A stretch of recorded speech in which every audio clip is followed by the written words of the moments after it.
In this video, you'll learn how to add the TOAX wallet.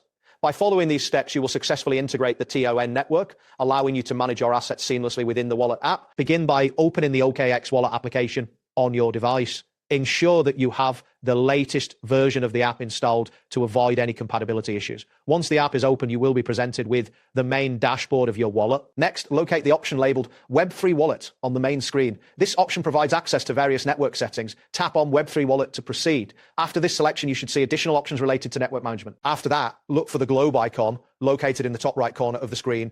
This icon represents network settings.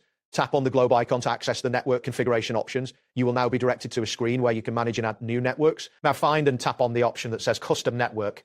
This will allow you to enter the details required to add the TON network. You will see fields where you can input specific network information.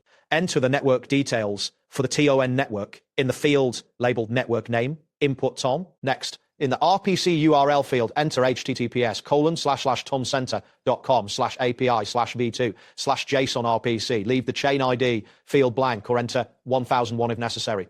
Then in the symbol field, type TON. Finally, for the block explorer URL, input https://tonscan.org/. Once you have filled in all the required fields correctly, tap on the button labeled Save or Add Network. After this action, you should see a confirmation message indicating that the TON network has been successfully added. The TON network will now be visible in your wallet. You can easily switch the TON network at any time by tapping the network selector within the OKX wallet interface. This flexibility allows you to manage your assets across different networks effortlessly. Make sure to verify that your wallet is connected to the correct network before conducting any transactions.